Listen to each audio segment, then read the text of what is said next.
என்ன காய்கறி வச்சு குழிப்பணியாரமா? அது எப்படி? நிறைய காய்கறிலாம் யூஸ் பண்ணியிருக்க மாட்டாங்க. சும்மா பேருக்கு 1, 2 போட்டு அட்ஜஸ்ட் பண்ணியிருப்பாங்க. கேட்டால் காய்கறி பணியாரம்னு சொல்கிறாங்க.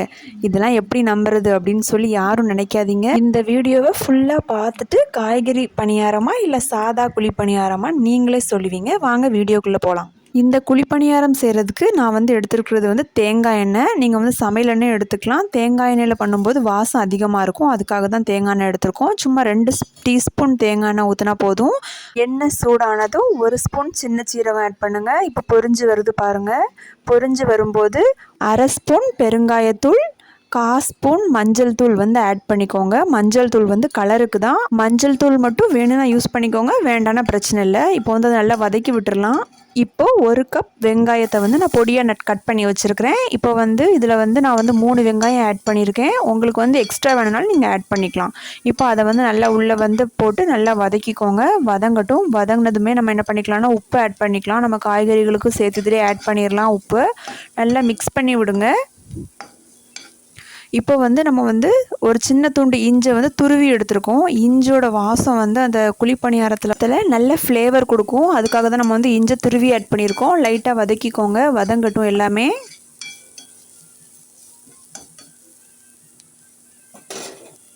இந்த டைமில் நம்ம கருவேப்பிலை ஆட் பண்ணிக்கலாம். கருவேப்பிலை ஆட் பண்ணி நல்லா ஒரு டைம் வதக்கிக்கோங்க.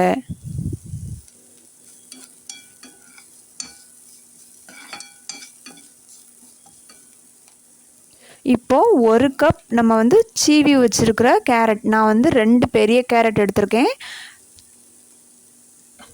இதுக்கப்புறமா 4 பீன்ஸை பொடி பொடியாக நறுக்கி வச்சுருக்கிறேன். அது கூடவே 1 பச்சை மிளகாவையும் பொடி பொடியாக நறுக்கி வச்சுருக்கேன். எல்லாத்தையும் உள்ளே மிக்ஸ் பண்ணியாச்சு. இப்போ எல்லாமே நல்லா அந்த மஞ்சள் தூள் கூட வெங்காயத்து கூட மிக்ஸ் ஆகுற மாதிரி நல்லா வதக்கி விடுங்க. இதை வேக வைக்கிறதுக்காக நமக்கு தண்ணி சேர்க்கணும்னு அவசியம் கிடையாது. அந்த 2 ட்ராப் எண்ணெயிலேயே நல்லா வெந்து வந்துடும். இப்படி இந்த காய்கறி வெந்து வர்றதுக்கு கரெக்டாக 5 மினிட்ஸ் ஆகும். அரை வேக்காடு தான் வேகணும். ஏன்னா மீதி நம்ம குழிப்பணியாரம் செய்யும்போது அது வெந்து வந்துடும். இப்போ பாருங்கள், இவ்வளோ காய்கறிக்கு நம்ம 2 ஸ்பூன் தோசை மாவு தான் எடுத்திருக்கோம். இதுக்கு நம்ம தனியாக மாவு அரைக்கணும்னு தேவையில்லை. நம்ம வீட்டில் இருக்கிற தோசை மாவே போதும். இப்போ வதக்கி வச்சிருக்கிற காய்கறியை இந்த 2 ஸ்பூன் தோசை மாவு கூட ஆட் பண்ணி நல்லா மிக்ஸ் பண்ணி விடுங்க.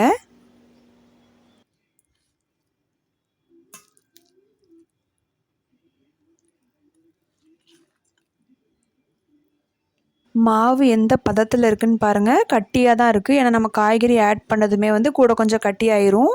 இப்போ பாருங்கள், நம்ம அதை நல்லா மிக்ஸ் பண்ணதுமே கலர் எல்லாமே சேஞ்ச் ஆகி நல்லா கலர்ஃபுல்லாக கிடச்சிருக்கு. பாருங்கள், இப்போது மாவு எப்படி கட்டியாக இருக்குன்னு இந்த அளவுக்கு இருக்கணும். மாவு ஓவராக கெட்டி ஆயிடுச்சுன்னு நினச்சிங்கன்னா கொஞ்சமாக ஒரு அரை டம்ளர் தண்ணி ஆட் பண்ணிக்கோங்க. அதுக்கேற்றாப்புல சால்ட்டும் ஆட் பண்ணிக்கோங்க. இப்போ மாவு ரெடி ஆயிடுச்சு. இனிமேல் நம்ம குழிப்பணியார சட்டியை அடுப்பில் வச்சிடலாம். ஹீட் ஆகட்டும். இதுக்கும் நம்ம என்ன பண்ண போகிறோம் அப்படின்னா தேங்காய் எண்ணெய் தான் யூஸ் பண்ண போகிறோம். ஏன் அப்படின்னு பார்த்தீங்கன்னா நம்ம நெய் ஊற்றி பணியாரம் சுட்டால் அது ஒரு டேஸ்ட் இருக்கும்ல, ஸ்மெல்லில். அதே மாதிரி நமக்கு தேங்காய் எண்ணெய் ஊற்றி சுடும்போது அது இன்னுமே பயங்கர டேஸ்ட்டாக இருக்கும். அதனால் நான் தேங்காய் எண்ணெய் ஆட் பண்ணியிருக்கேன். நீங்கள் வேணால் சமையல் எண்ணெய் ஆட் பண்ணிக்கலாம். இப்போ எண்ணெய் சூடானதும் நம்ம என்ன பண்ண போகிறோம்னா நம்ம அந்த மாவை கொஞ்சம் கொஞ்சமாக எடுத்து அந்த குழிப்பணியார கல்லை நம்ம ஃபில் பண்ணிக்கலாம்.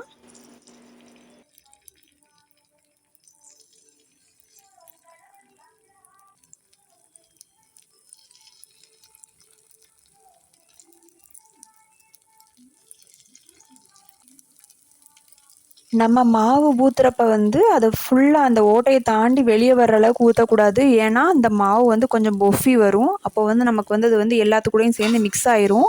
அதனால் கரெக்டாக அந்த ரவுண்டு இருக்குல்ல, அந்த குழிப்பணியார ரவுண்டு, அது வரைக்கும் ஊற்றினா போதும். இப்போ நம்ம மூடி போட்டு வேக வைக்க போகிறோம். இதில் ஒரு டிப்ஸ் இருக்குது. இப்போ நம்ம குழிப்பணியாரத்தை மூடி போட்டு வேக வைக்கும்போது கரெக்டாக மூடி போட்டுட்டு கரெக்டாக ஃபஸ்ட்டு 1 நிமிஷம் ஹை ஃப்ளேமில் வைக்கணும். அடுத்த 1 நிமிஷம் லோ ஃப்ளேமில் வைக்கணும். லோ ஃப்ளேமில் வச்சுட்டு அதுக்கப்புறமா நீங்கள் ஓப்பன் பண்ணி திருப்பி போட்டுக்கலாம். திருப்பி போட்டதுக்கப்புறம் ஹை ஸ்பீடில் வைக்கக்கூடாது, லோ ஃப்ளேமில் தான் வைக்கணும். லோ ஃப்ளேமில் வச்சா தான் உள்ள மாவும் சேர்த்து வெந்து வரும். அதுக்காக தான் லோ ஃப்ளேமில் வைக்கும். எதுக்காக ஹை ஃப்ளேமில் வைக்கும் அப்படின்னு பார்த்தீங்கன்னா நம்மளுக்கு அந்த ப்ரௌன் கலர், அந்த கோல்டன் ப்ரௌன் கலர் எல்லாம் கொஞ்சமாக அந்த லைட்டாக அந்த கிறிஸ்பினஸ் வர்றதுக்காக தான் நம்ம என்ன பண்ணுறோன்னா நம்ம ஃபஸ்ட்டு ஹை ஸ்பீடில் வைக்கிறோம். இப்போ நம்ம குழிப்பணியாரத்தை வந்து நம்ம வந்து திருப்பி போட்டாச்சு. இப்போ பாருங்கள் லைட் கோல்டன் ப்ரௌனில் இருக்குது. உங்களுக்கு இந்த கலர் ஓகேனாலும் ஓகே தான். இல்லை இதை விடவும் நல்லா டார்க் கலரில் வரணுன்னா கூட ஒரு 1 மினிட் வந்து நீங்கள் ஹை ஸ்பீடில் வைக்கிற மாதிரி இருக்கும். க்ளோஸ் பண்ணி வந்து வேக வச்சுக்கோங்க. இப்போது நமக்கு ஃபஸ்ட் பேட்ச் குழிப்பணியாரம் ரெடி ஆயிருச்சு. இனிமேல் வந்து நம்ம அதை எடுத்துட வேண்டிதான். பாருங்கள் நம்மளுக்கு வந்து அட்டகாசமாக நமக்கு வந்து குழிப்பணியாரம் ரெடியாகி வந்திருக்கு. இப்போ நம்ம வந்து தனியாக ஒரு பவுலில் எடுத்து ட்ரான்ஸ்ஃபர் பண்ணி வச்சுக்கலாம்.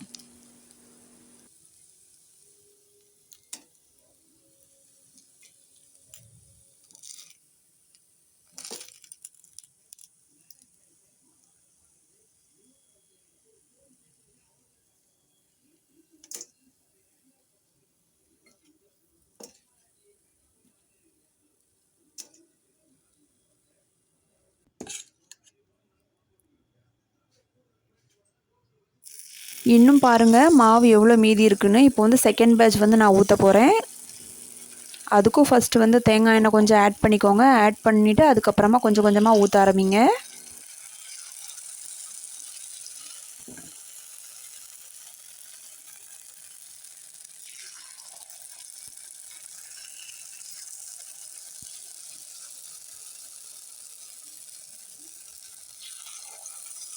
இதுக்கும் இதே ப்ரொசீஜர் தான். மூடி போட்டு வேக வைங்க. ஃபஸ்ட்டு 1 நிமிஷம் வந்து ஹை ஃப்ளேமில் வைக்கணும். அதுக்கு அடுத்த 1 மினிட் வந்து லோ ஃப்ளேமில் வைக்கணும். அதுக்கப்புறமா டேன் பண்ணி போடுங்க குழிப்பணியாரத்தை.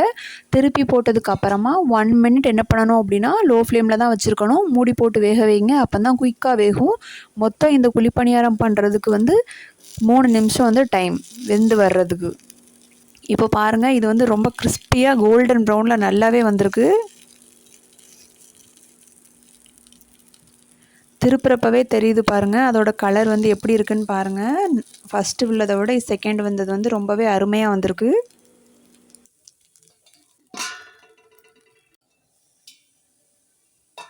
இப்போது செகண்ட் பேட்ச் குழிப்பணியாரம் நமக்கு ரெடி ஆயிருச்சு. இப்போ வந்து அதையும் நம்ம வந்து பிளேட்டில் வந்து ட்ரான்ஸ்ஃபர் பண்ணி வச்சிடலாம்.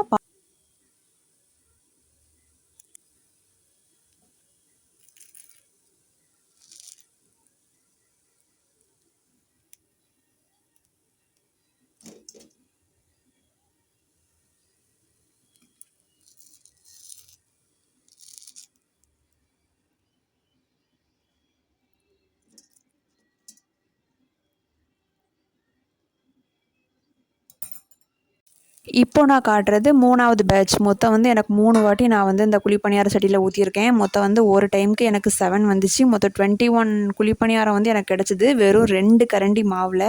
அப்போ பாருங்கள் எவ்வளோ காய்கறி நம்ம வந்து அதில் ஆட் பண்ணியிருக்கோம் அப்படின்னு சொல்லி.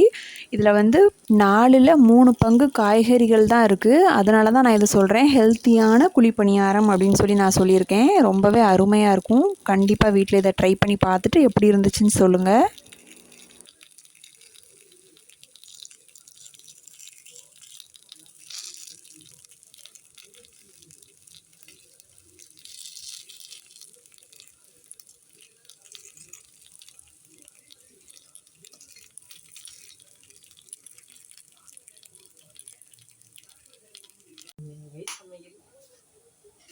முடிஞ்சிட்டு நாளைக்கு சாயங்காலம் வாங்க போறேன் புரியாம கேப்பா.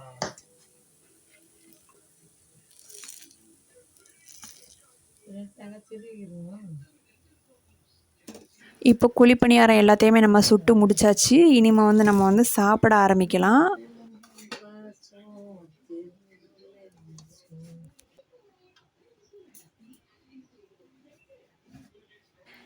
எல்லா குழிப்பணியாரத்தையும் எடுத்து வச்சாச்சு. இனிமேல் வந்து நம்ம அதை தட்டில் போட்டு நம்ம வந்து சாப்பிட ஆரம்பிக்கலாம்.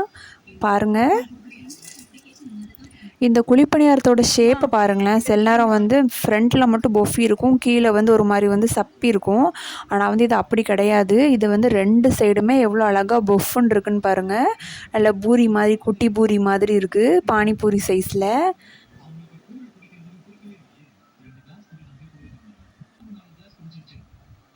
பிச்சு காட்டுறேன் எப்படி இருக்குன்னு பாருங்கள். நல்லா வெந்து வந்திருக்கு. உள்ள காய்கறி இருக்கிற அடையாளம் எல்லாமே நல்லாவே தெரியுது பாருங்கள். இதுக்கு வந்து நாங்கள் வந்து வேர்க்கடலை சட்னி வந்து செஞ்சு சாப்பிட்றோம். ரொம்பவே அருமையாக இருக்கும். இந்த வேர்க்கடலை சட்னி அடுத்த வீடியோவில் நான் அப்லோட் பண்ணுறேன். மறக்காமல் வீட்டில் செஞ்சு பாருங்கள். எல்லோரும் செஞ்சு சாப்பிட்டு பார்த்துட்டு எந்த மாதிரி இருக்குது, டேஸ்ட் எப்படி இருக்குதுன்னு கண்டிப்பாக கமெண்ட் பண்ணுங்கள். இதை நீங்கள் ஹெல்த்தின்னு நினைக்கிறீங்களா, இல்லை இதில் அந்தளவுக்கு ஹெல்த் கிடையாது, வெஜிடபிள்ஸ் அவ்வளோவா ஆட் பண்ணலன்னு நினைக்கிறீங்களா, எதுனாலும் கமெண்ட் பண்ணுங்கள். நெக்ஸ்ட் வந்து என்ன டிஷ் பண்ணலாங்கிறதையும் நீங்கள் வந்து கமெண்ட் பண்ணி சொல்லுங்கள்.